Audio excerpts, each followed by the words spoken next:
Bonjour tout le monde, aujourd'hui nous allons parler de l'intentionnalité de la conscience. Alors qu'est-ce que l'intentionnalité de la conscience? Premièrement, on doit dire que ce n'est pas un phénomène naturel. C'est un phénomène qui transcende la nature. Alors chaque être humain a une conscience. La conscience se structure dès la naissance, à partir de l'espace de perception de l'enfant, se développe, si vous voulez, l'espace de représentation. L'espace de représentation est formé de toutes ces sensations, de perception au fil des jours, des acquisitions, des automatismes. Alors nous allons en reparler de l'espace de représentation dans d'autres vidéos. C'est une théorie qui a été développée par Mario Rodriguez Cumbo, qui est Silo. Et cette théorie, entre autres, nous indique que c'est l'image qui permet à l'intentionnalité d'être active dans le monde. Alors, la conscience structure, si vous voulez, toute une panoplie d'impulsions qui se formalisent des images qui sont projetées, si on pourrait dire, dans l'espace de représentation. C'est un petit peu complexe, on en reparlera plus tard. Aujourd'hui, on va plutôt se concentrer sur l'intentionnalité de la conscience. Donc, on dit que l'intentionnalité de la conscience est structurée à partir de quelque chose. Hein? C'est un acte. Il y a toujours un acte et un objet. C'est toujours en dynamique. C'est toujours permanent, mais dynamique. C'est-à-dire que ce n'est pas le même objet. Hein? C'est très complexe. On dit que la conscience transcende le naturel.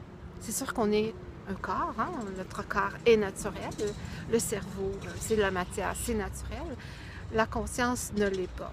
On pourrait dire que notre cerveau, c'est le hardware, c'est le hardware, et la conscience, c'est le software. C'est tout ce qui est virtuel, hein? Et plus.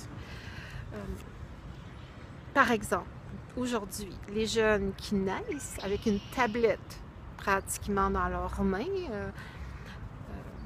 vont activer certaines fonctionnalités de l'espace virtuel.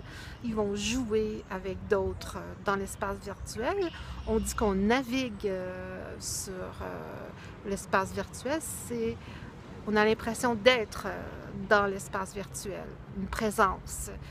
Bon, évidemment, ce n'est pas un phénomène naturel. Hein? C'est un phénomène qui est construit par l'être humain. Ce sont des constructions de perception et de représentation humaine.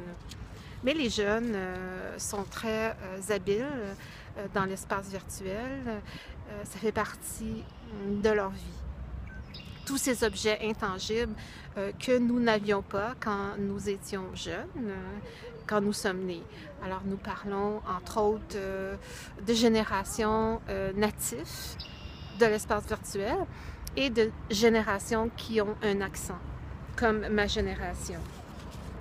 Parce qu'on se dit, comment est-ce que c'est possible qu'un jeune puisse anticiper une série d'actions possibles à travers des jeux vidéo à partir d'une surface plate?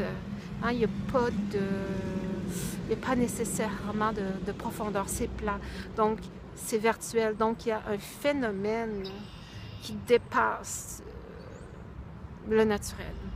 C'est pour ça que l'intentionnalité de la conscience, tout ce qui touche, par exemple, les fonctionnalités, les automatiques, la représentation, c'est très intéressant de l'étudier, de l'observer par rapport à tout ce monde virtuel, toute cette technologie qui est maintenant présente dans le monde. Pour terminer, j'aimerais vous donner la référence de ce bouquin. Alors, c'est une note de psychologie de Silo, parce qu'on se réfère beaucoup à ce bouquin dans tous nos vidéos. Il est possible de se le procurer sur notre site internet. C'est éducationnonviolence.ca. Alors, il en reste plusieurs copies pour ceux et celles qui veulent en savoir plus. C'est un livre qui, entre autres, un recueil, si vous voulez, de plusieurs conférence que Silo a donnée sur la psychologie, sur sa psychologie, si on pourrait dire. Alors là, il y a plusieurs livres, il y en a 4 dans un. Alors c'est un aubaine. Dans le premier, Psychologie 1, on parle des appareils du psychisme, autrement dit les sens, la mémoire, la conscience, et on parle d'une théorie des impulsions et du comportement. La psychologie 2, on parle de la transformation des impulsions et des 3 expériences humaines. On en a déjà parlé, c'est la sensation, l'image et le souvenir. Dans Psychologie 3, on étudie le système d'opérative, c'est-à-dire la production et la transformation des impulsions. Et aussi, on parle de la conscience et du moi, des états de réversibilité et des états altérés de la conscience. On a déjà abordé un peu la réversibilité de la conscience, on n'a pas parlé nécessairement des états altérés. Dans Psychologie 4, on parle de la conscience, de l'attention et du moi. Et on parle, entre autres, de cette théorie de l'espace de représentation, c'est-à-dire la spatialité et la temporalité des phénomènes de la conscience. Alors, c'est un livre très intéressant. Durant toutes nos vidéos, on va en faire référence à ce livre-là. On va faire référence aux différentes théories qu'aborde Silo. On va présenter des pratiques, comme on vous a présenté les pratiques de relaxation à partir de l'observation, l'attention. Alors, on va continuer nos explications sur tout ça. Dans les prochaines vidéos, on va porter plus attention aux impulsions. Aux impulsions, c'est-à-dire tout ce qui provient des sens, de la mémoire, qui sont traduits en impulsions, les sensations qui sont traduites en impulsions. Alors sur ça, je vous souhaite une très bonne journée. Au revoir.